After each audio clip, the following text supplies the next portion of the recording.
Hello, this is Echelon Rethink, a short series covering how COVID 19 is changing business in Sri Lanka. Joining us today is Standard Chartered Bank Sri Lanka Chief Executive Bingumal Thewarathanthri. Welcome to the show. It's a disruptive era we're in, and for you in particular, Bingu, I think, being the chief executive of one of the largest foreign banks in Sri Lanka at a time when countries are increasingly inward looking. Shaminda, thanks for connecting me to the show.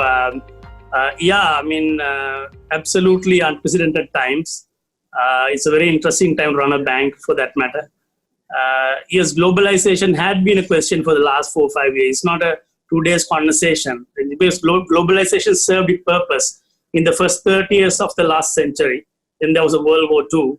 Then again, the last 30 years of the last century was the height of globalization. I think a lot of the corporates moved from the west to the east. So that's the thinking behind it. Not that you're going completely against globalization.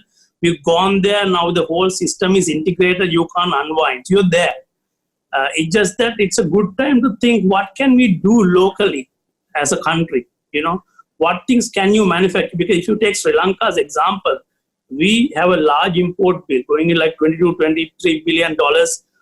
We export in like $11, $12 billion of merchandise exports. Now, if you look at the export book, it's easily like 40% to 50% impacted today. So you're losing that, $4 to $5 billion of exports. Tourism, fantastic product. We have a really good product, fantastic place. But who will travel in the next 3 to 6 months, right? Globally, we are predicting tourism to come down by like 40 to 70%. Those are the predictions. Every day, these numbers are changing. So it makes a lot of sense for us to, have a large domestic economy. This is where, the government and the policy owners and everybody will have to join and partner and create that, conducive environment for the, for the individuals and corporates, perform. So we believe that there'll be, I wouldn't say it's a complete retraction of global economy or globalization. I would say a lot of countries will look at their domestic capabilities and do a lot as a domestic economy. Indeed, I guess it would be misleading to consider that COVID will lead to long-term reversal of globalization.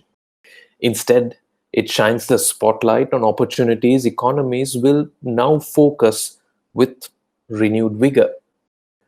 What can Sri Lanka do from a policy point of view? What do you think those priorities need to be? So you need to figure out large export markets. India is always an opportunity, had always been an opportunity, but we've been always discussing, debating around non-tariff barriers in India. But we need to work with at least small patches, like work with Chennai for that matter, work with Mumbai, maybe another region, work with markets like Bangladesh. So you don't have to always go to the US and the Europe because they're far away and the supply chain is already disrupted. So it's critical that we identify some of these emerging markets in Asia, because even in this global economic crisis with the pandemic, some of these markets will grow. That's what we estimate at the moment. So this is where the opportunity is. India will add 350 million people into the middle class in the next 10 years.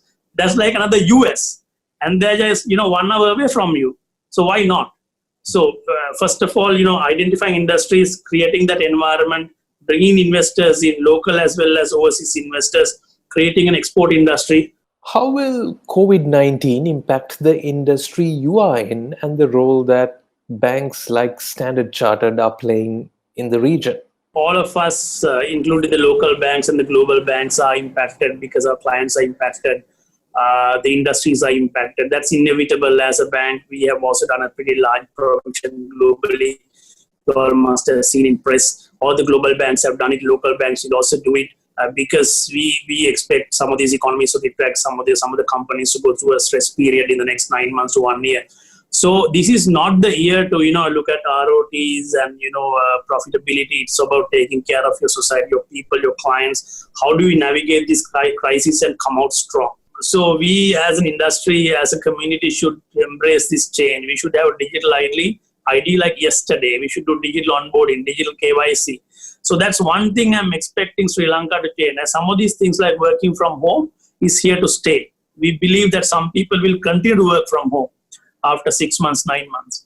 We also believe that there'll be a larger talent pool out there who will join this workforce, because they are flexible. You can start early morning at 6. You can work till about 1 o'clock, 2 o'clock, 6 hours job, 8 hours job. You can work in the night, work from home. So those trends you must have heard already. It's out there now.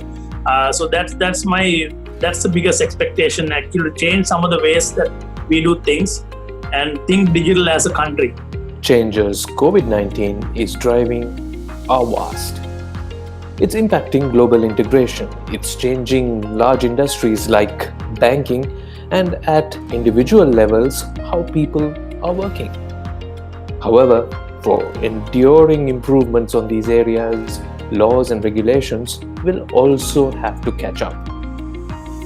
Thank you, Bingu, for joining Echelon Rethink. Echelon Rethink, powered by ACCA Sri Lanka, is your organization an ACCA-approved employer? Apply now and make it easy to recruit the best finance professionals in the country.